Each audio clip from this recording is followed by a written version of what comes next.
Imagine you're approaching an ancient city in the Middle East almost 3,000 years ago.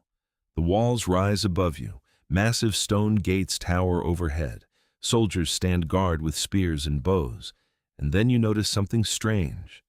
Carved into the stone are images of prisoners being marched away. Some are impaled on stakes, some are kneeling before the king, others are being subjected to punishments so severe that they seem impossible to comprehend. These aren't hidden, they're not secret, they're displayed proudly. The people who built this city wanted you to see them, and if you were one of the Assyrians' enemies, that was exactly the point. The Assyrians are often remembered as one of the most feared civilizations in history. Among the many stories told about them, one stands out above all others: the claim that they skinned people alive. But why?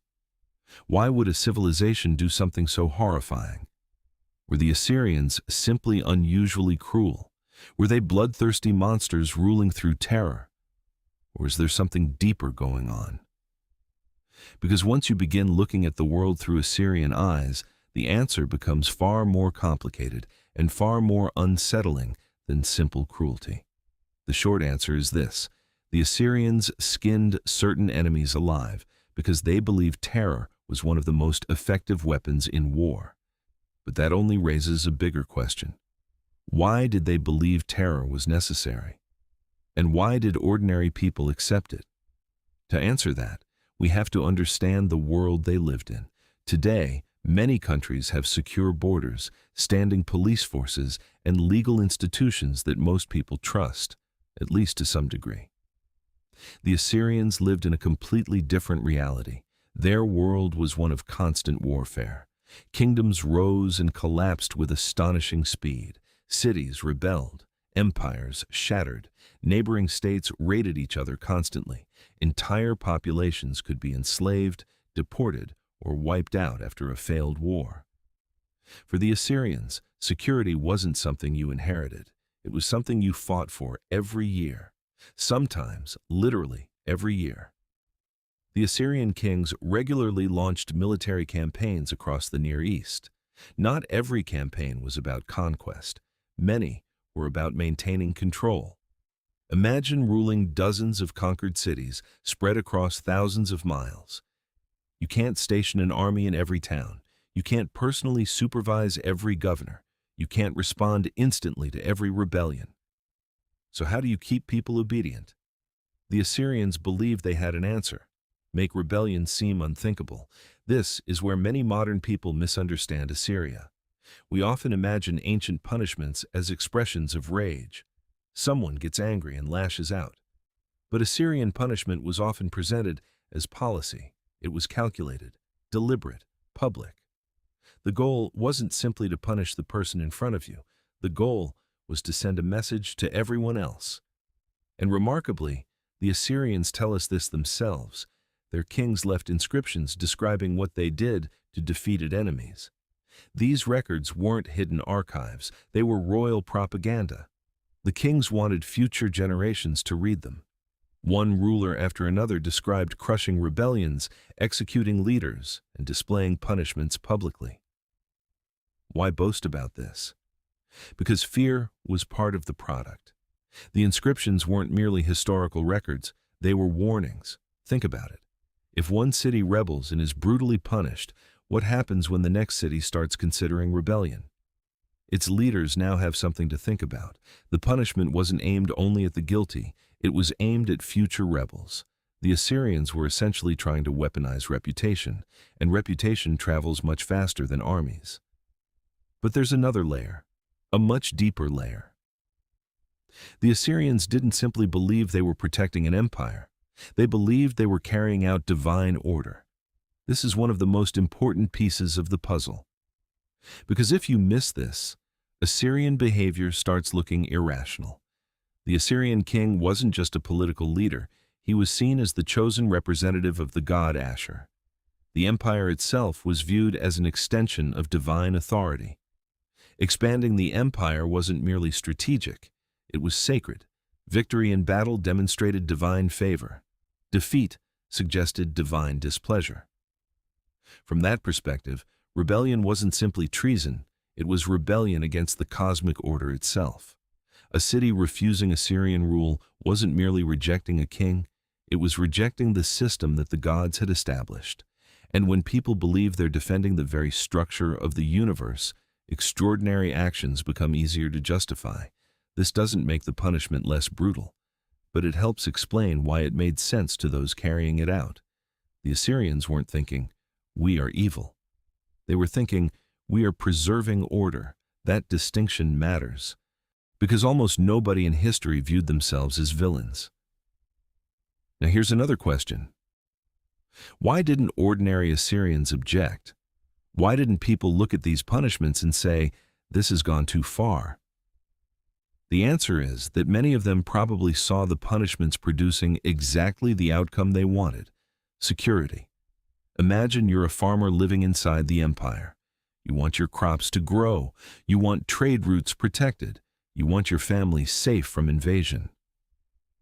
If terrifying punishments discourage rebellion and keep enemies away, then those punishments may appear not only acceptable, but necessary. It's uncomfortable to think about, but many people throughout history have tolerated harsh measures when they believed those measures produced stability. The Assyrians were no exception. There's another reason ordinary people accepted it. Most never witnessed these punishments personally. What they encountered was the story, the reputation, the warning, the legend. Just as modern governments use symbols of authority, the Assyrians used symbols of fear. Ironically, the actual number of skinning incidents may have been much smaller than people imagine. When modern audiences hear about Assyria, it's easy to picture entire populations being subjected to these punishments, but the evidence suggests these acts were generally reserved for specific enemies, especially rebel leaders and political opponents. The point wasn't mass punishment, the point was maximum visibility. One shocking example could accomplish what thousands of soldiers could not. In other words, the punishment functioned almost like a public advertisement, a horrifying advertisement, but an advertisement nonetheless. Its purpose was communication, and the message was simple: do not rebel. What's fascinating is that this strategy often worked. Many cities surrendered without fighting. Many rulers paid tribute rather than risk confrontation. Fear reduced resistance. Resistance reduced warfare. And from the Assyrian perspective, that was a success. This creates a strange paradox. The very practices that seem most barbaric to us may have been viewed by the Assyrians as tools for preventing larger conflicts. Of course, that doesn't mean everyone accepted Assyrian rule happily. Far from it. Many peoples hated the empire. Rebellions continued. Coalitions formed against them. Entire kingdoms spent generations trying to break free. The Assyrians inspired obedience, but they also inspired resentment. And eventually, that resentment mattered. Because terror has a weakness. It works best when people believe you're unstoppable. The moment that illusion cracks, everything changes. In the late 7th century BC, Assyria's enemies began sensing weakness. Babylonians rebelled. Medes attacked. Former subjects turned against their imperial masters. The empire that had terrorized the Near East for centuries suddenly found itself surrounded. And then something extraordinary happened. The seemingly invincible Assyrian Empire collapsed. Its great cities fell. Its armies disappeared. Its power vanished with shocking speed. The empire that had spent centuries projecting fear discovered that fear alone couldn't save it. So when we ask why the Assyrians skinned people alive, the answer isn't simply because they were cruel. Cruelty was part of it. But stopping there misses the bigger story. They did it because they believed fear was a weapon. Because ordinary people often accepted harsh measures when those measures seemed to create security. And because their entire civilization was built within a world where survival felt far less certain than it does today. That's what makes the Assyrians so fascinating, not because they were uniquely monstrous, but because they reveal something uncomfortable about human societies. Again and again throughout history, people have justified extraordinary actions when they believed those actions protected stability, security, or a higher purpose. The details change. The logic often doesn't. And that's why the question is worth asking, not because we want to understand a punishment, but because we want to understand the people who believed it was necessary. The Assyrians looked at a dangerous world and concluded that fear was the strongest foundation for order. For centuries, they were right. Their empire dominated the Near East. Cities obeyed. Enemies hesitated. Rebellions faltered. Fear worked. Until one day, it didn't. And perhaps that's the final lesson hidden inside the story.